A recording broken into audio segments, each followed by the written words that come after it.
New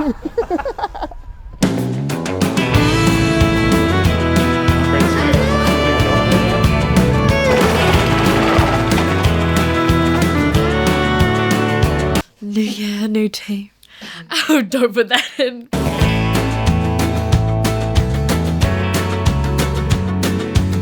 You have to like do like the look up as well, you know? Yeah.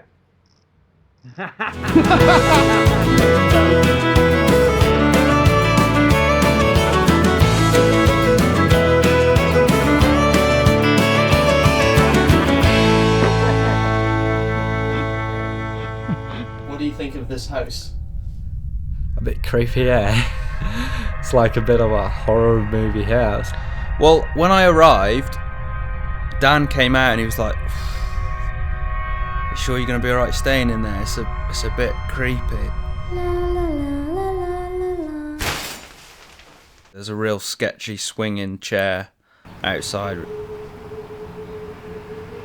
It just all looks a bit haunted, and apparently it was built for like some old general years and years ago. It's haunted. I don't know which ghosts are lying around here, but they are out to kill.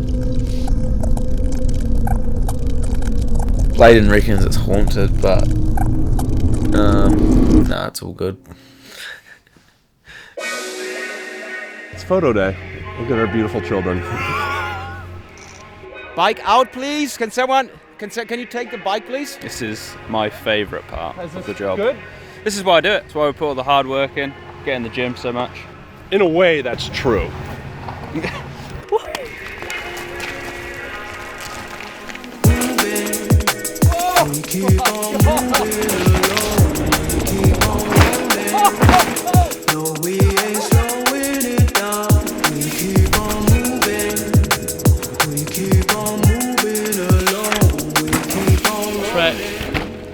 It's like new year, new me. That's what it is.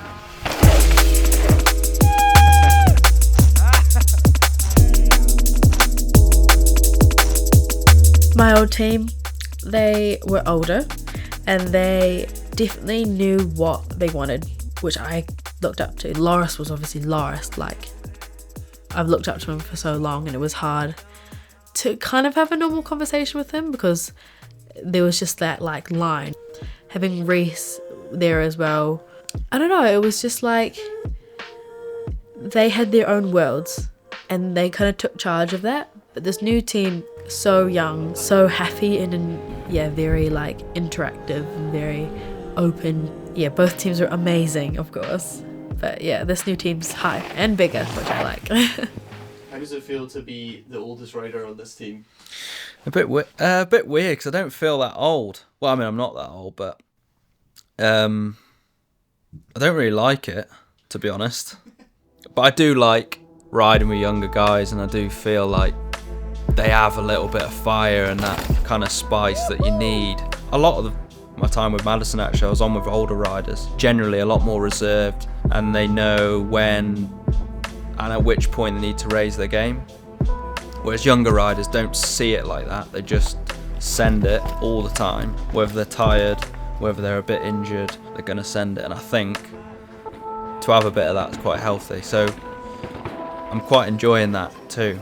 At the time when I signed, the team was pretty much set.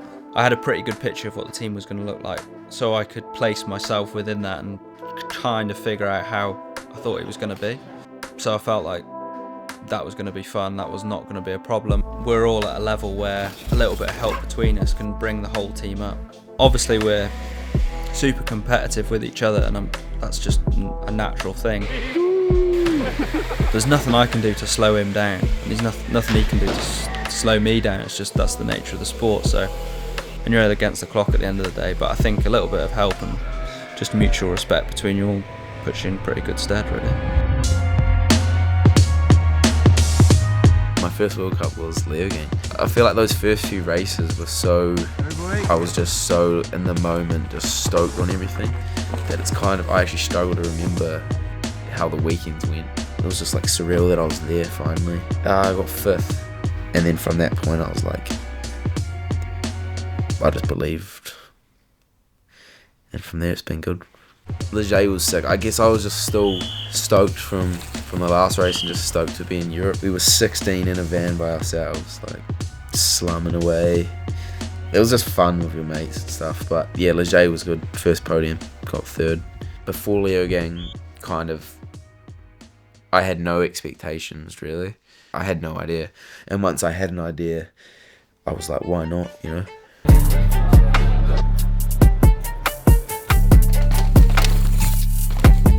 He'd been hanging out with the team all year, and I didn't know too much about him. Off the track, you could tell he had that like kind of that little shit menace look in his eye, which I kind of like as well. Like, he wasn't boring as a character. The thing with Locky, his track pace was on par with any of the juniors, but he was loose. Like, his back end was never connected to the floor, and he's had a mad ride, I think. Obviously had all the potential first year. He had some big crashes, but kind of got away with it. And then second year, Lachie Worlds just ended himself. He was out all of that off season. He came back, and then he nailed himself again. And that whole 23 was a complete write-off. And then basically, even that following off season, coming into 24, his ankle was still such a mess. He barely got back on the bike. At the start of 24, when we got into San Remo, that first team camp, I hadn't seen him for like probably 10 months because he'd been back in New Zealand just on his own. But when he turned up, it was like Locky 2.0. Been doing a lot of gym. He was so smooth and strong, taking it serious and knew, you know, now or never kind of thing. So, what happened in Poland last year? New track, just no idea where I'd been, kind of no expectations. During the week, how it broke down was pretty good. Like, that was probably my favourite track from last year. A little bit of rain, quali come round, I think it was 7th. Couldn't really believe it. Then went back up for semi, come down 5th. And that night I was like, yeah, that was when it was like unbelievable really. I felt surreal. Almost one of those moments where it was like, didn't really feel like you like belonged there a little bit. Go up for race runs. I was just up the top and I was kind of just taking it all in. Nice view, sunny day. I was up there, last 5 guys, you know, warming up next to Amory and Benoit, like guys who I've looked up to since I was, you know, as I was growing up. The guys that I'd watched on the TV, winning World Cups and stuff. And I was just like taking it all in, stoked. Not like, I was nervous, but I wasn't super nervous. I was kind of trying to like really enjoy the moment because it was the first time that had happened at all. And yeah, it was just sickest run ever, to be honest. Like, hit. Like, yeah, it was so good. In amongst the thick of it. 1-4 New Zealand nationals on the points, and then the New Zealand national champs on the way into this year. So again, no one should have slept on him, but saw Trek Factory Racing Gravity team manager Andrew Chandru in deep conversation with this young lad, all heading in the right direction for Stevens-McNab. Let's see what the first split tells us. It's looking good so far though. Backhand steps on, he's half a second in touch now. Yeah, looking good. Kind of riding those edges. Whoa. Little push there, the pocket kind of saved him. It's good. Scrubbing the bike too, he's catching the backsides of everything. He's going from strength to strength. And I think we're about to turn green here. 7 second faster for Lachie Stevens-McNab. What a ride this would be. Lachie Stevens-McNab is on track and going faster than Lloyd Bruni. He's rolling. It's just letting it all hang out. Looks good through there. I was going to say, it's interesting too to be dropping in the last couple riders of the day, man. There's more pressure. You've been waiting around in the pits all day for this, and he's stepping up. Into the 60 kilometers an hour club. He goes 1.1 seconds faster now. Cutting inside of the... Oh, more time. Come on. Lachie Stevens-McNab is making the case for his first ever UCI Downhill World Cup Elite win. Oh, man. Stevens-McNab washes the front wheel out. Deserves so much more. Up on Bruni by, I don't know, second or something. And it was a tiny little off camber, just slid out, threw it away. Good job, kid. What a ride. Thumbs up to the camera. Class act. Like, for sure, at the bottom, I was, like, gutted. When I got to the bottom and I saw, like, the splits were green by a fair bit, I was like... It was just another, like, surreal moment. And then it was like, I just threw it away. What happened? And then, like, everyone was so stoked for me. Like, everyone was like, bro, that was sick. Like, I'm kind of happy with how it turned out. Obviously, I would have liked to get to the bottom, but it kind of just fueled it more, and the people who mattered saw, you know. And it was just a stupid little, I don't know, young person crash, I guess. And yeah, hopefully I won't do that again. I think it was a massive learning weekend for me, and a massive step forward in, like, having the speed to, you know, be inside that top 10. So it's kind of, I'm not, I am disappointed it happened, but I'm kind of thankful it happened, because it's helped me learn and I think helped me get better.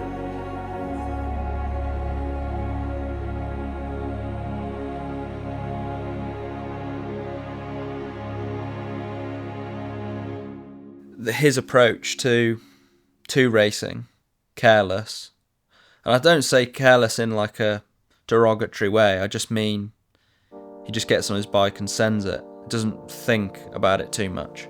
And I think that's pretty inspiring, because you can get into a place where you definitely start overthinking it, and I think for me that I've definitely done that over my career at points, especially when you want a result so badly, you kind of start thinking into every single little thing that could be not making it click, if you know what I mean. And sometimes you need to do the opposite and just relax and let it happen, and it will come. And I think that's what he's really good at, is he loves riding, he loves racing, he works hard, but when he gets to a race weekend, he just sends it. And I think that's pretty inspiring too. Like he bleeds this, like, this dog kind of attitude. Coming from BMX, that there's kind of always a little bit of animosity. I do miss a bit of wheel-to-wheel racing, to be honest. Like, I like to get a bit of... Come on then. It's just a bit of dog, you know. There's a dog. Do you think you've got that dog in you? Oh, hell yeah. Got that dog in me. But I think I've just had to learn to use that in a different way in myself at the top of a run. I feel like you're pretty consistent. Yeah, you're right. Like, I seem to be in and around it all the time, but it's only been a few times where I've managed to make that step. And and maybe that is like the kind of energy I need to be around a bit more, to just send it a bit more. For the first 10 years of my life, my dad was club racing motorbikes on the track, so I've always been around racing. Did a few races, was fairly good, but I was just quite a sensitive kid, and I think like the noise of it, the smell of it, used to get so worked up, so nervous about it. And then my dad changed from doing like sprint racing to endurance racing, and he had to get fitter for it. And one of his mates at work was riding mountain bikes, so he started doing that, and then I think he saw an opportunity for me to get into something, really. Literally went to Halfords and bought like a cheap hardtail bike, and he took me out at the weekends. Just real fell in love with it. I went to watch a race that summer at Mulfrey. I just fell in love with it there. I was like, this looks like the best sport ever, because mountain biking for me at that point was pedal up for an hour, suffer like a dog, trying to keep up with my dad and his mates, but loving the downhills. And when I got to and watched the downhill race, I was like, this is all the best bits of mountain biking without having to do the pedal up. I think my dad could see that I was watching videos all the time, looking at little races to do, and kind of showing a real interest in getting into it. And I woke up on Christmas morning that next winter with a downhill bike, and that was it then. The early years were so good. Like, I almost wish I could go back now. Like, even if I go to a Pierce race now, it's not the same. In that paddock, in that environment, you're like expected to do well. So it kind of, and in those early years, you never had any of that. Like, my dad even said to me, don't ever think you're going to make a career out of it, just do it as a hobby. And it wasn't him like putting me down saying you can't do it. It was just, don't take the fun out of it by trying to make this your job. Just go and enjoy it. Yeah, just one thing after another. I just kind of got good over time.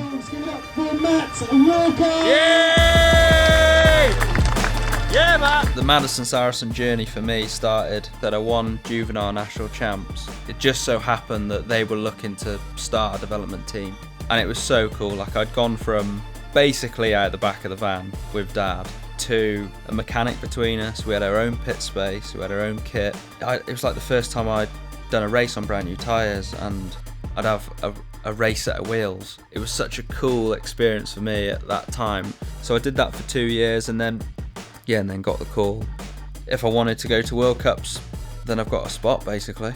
And obviously snapped his hand off for the opportunity. Moved to Elite, quite quickly had a bit of success. 2018 was my first year in Elite, and I had 10th at Worlds. And then just the years just rolled on, you know. And then 2020 managed to win the overall.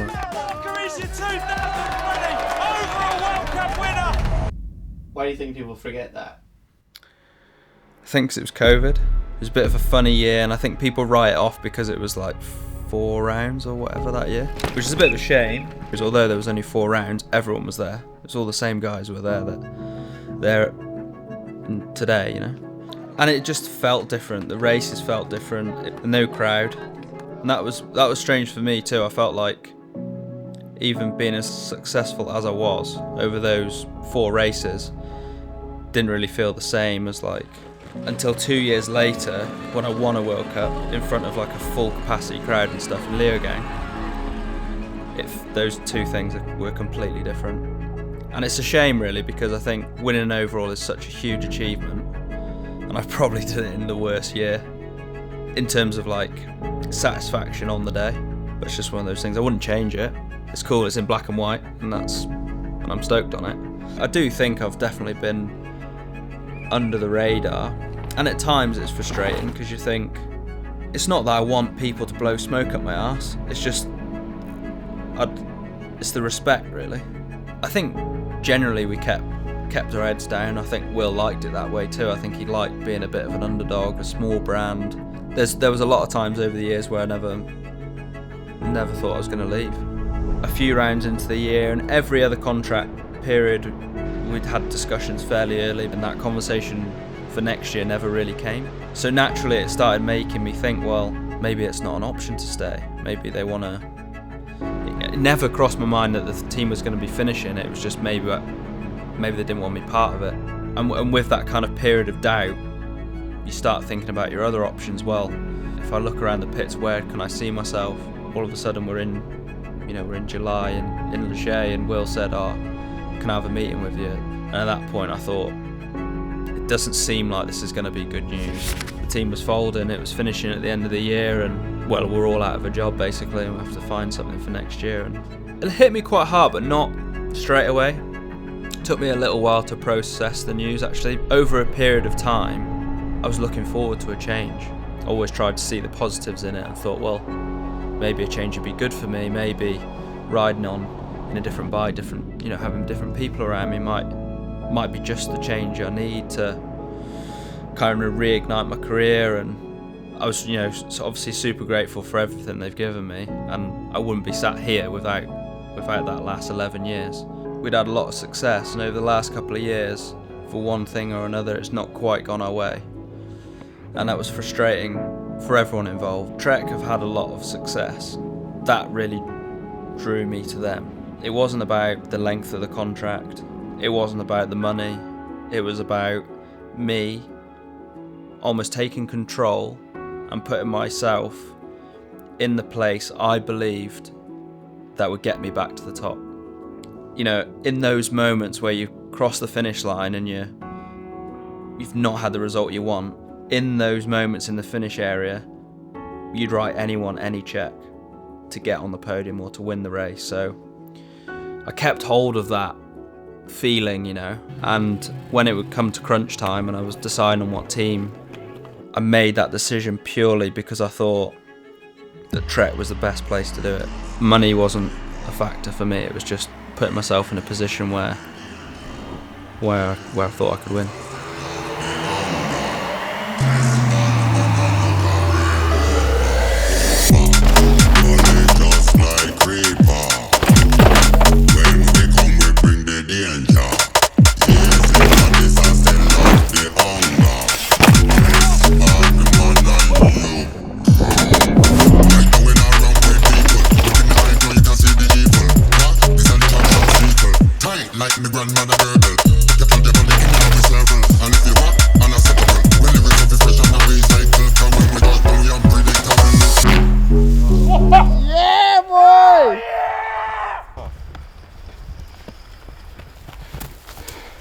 Let's hit a shot now. When I was a kid and I first started riding bikes, my dream was to be able to race World Cups and have the sickest bike, and I basically made it to that point. I've always been riding moto trails. Jumped on a moto the first time when I was like 1.5, because that was the family sport. My mom's been like 7 times Italian champion, been racing European Cups and World Cups. My mom started riding trails when she was really young, because my granddad used to be like a Fentic distributor run in Trentino. Me and my dad kind of started riding at the same time. When I was 4, he took me for my first like ride down a track on this Kawasaki 16-inch BMX bike. Got my first downhill bike when I was like around 8, let's say, and I just kept loving it, really.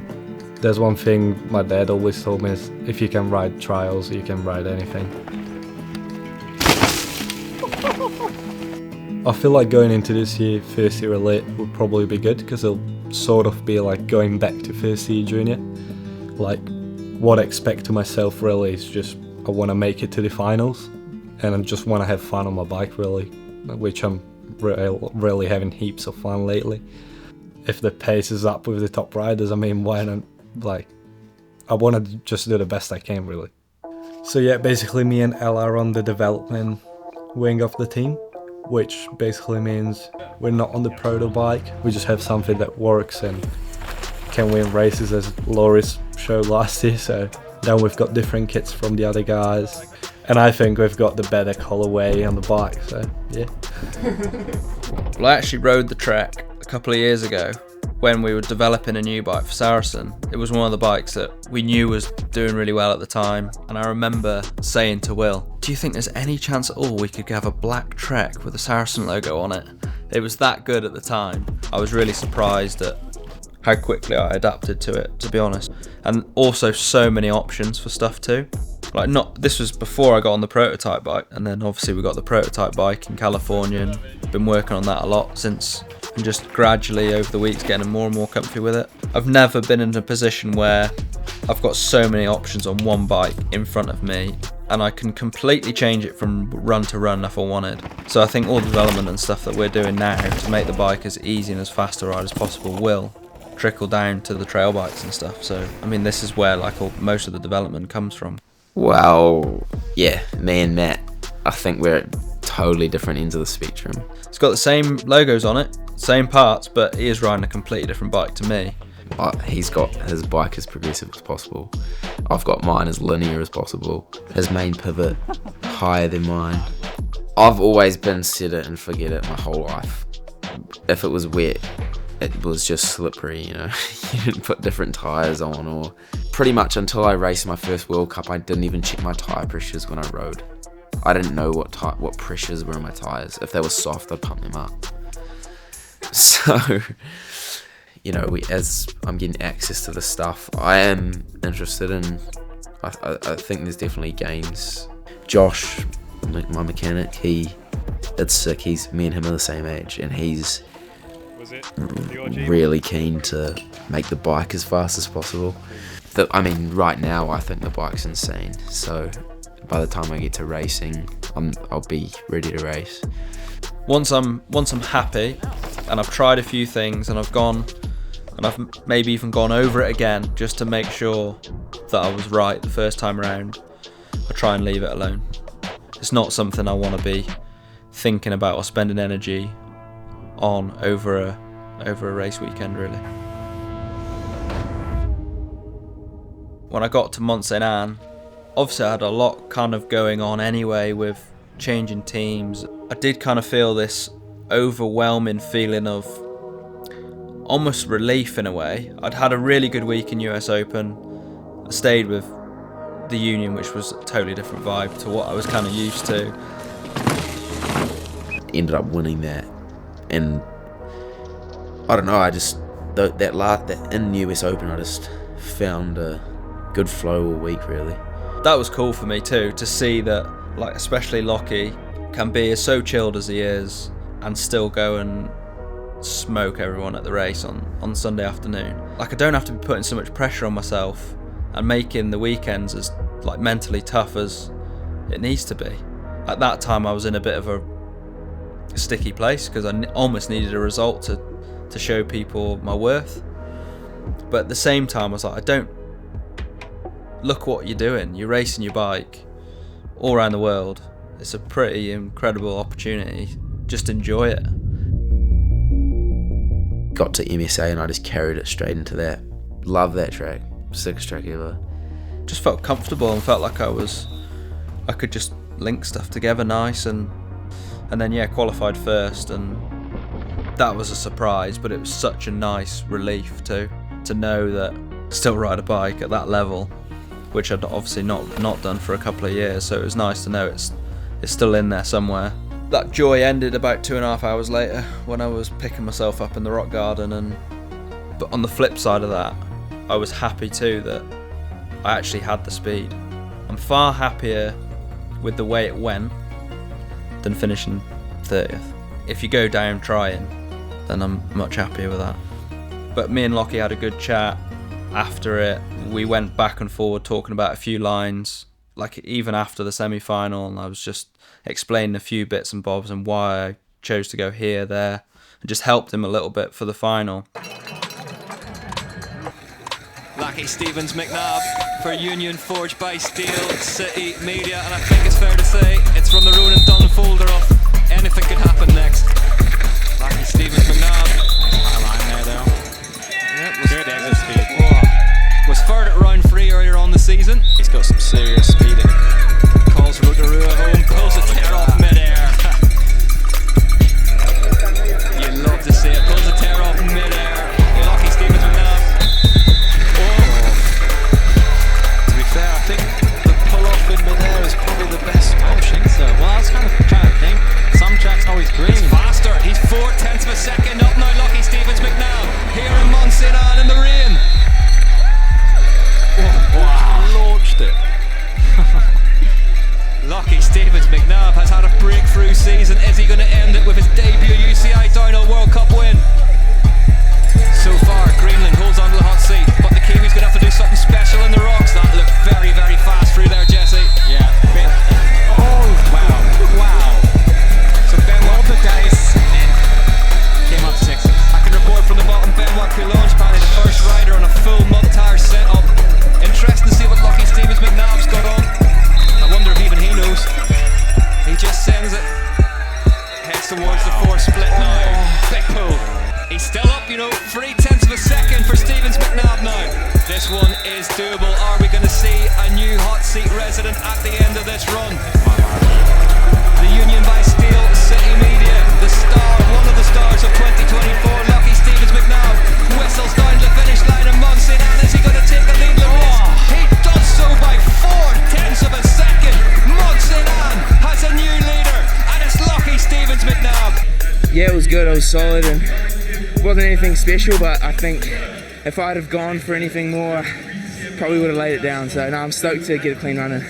I got to the bottom, I didn't think it was that good, to be honest. Like, I wasn't charging. I got on the hot seat, I was stoked, but I kind of said to Laurie, I was like, hopefully this holds on to a top 5. And he's like, nah, it will, bro, like, I think we're on. And then slowly just kept on, not getting beat. And I was like, yeah, there was a point where I was like, no way. And then, yeah, Troy started coming down. And at the third split, just before the rocks, like he was back on me, and then it was just like, what? Yeah, it was just what is happening, really. I kind of just was like, no way, didn't know what to do, you know? The fans go mad at Mont Sainte Anne. Troy Brosnan heads down towards the line.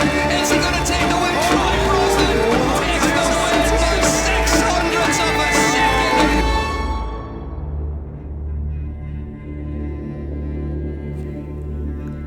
But gutted, to be honest, to be that close. 0.062. You know, it's like nothing. Then I was like, you just got second, and that's the stuff that, like, that's what I've been dreaming of. As soon as I started racing downhill, I wish we could have ended the union with a win. That would have been pretty out the gate. But like, we had a pretty good season, like with the other riders on the team too. So yeah, to end like that was pretty cool. And just really, it just got me excited for this year, you know. Now I have everything to win, so there's no excuses. There's no, he shouldn't be up there. There's no, like, you know, now it's just up to me. Yeah, I just want to keep getting better. I do want to have like a long career. I just turned 21. Still be smart and just keep learning, really. Hopefully we'll win some races. Wheel it up.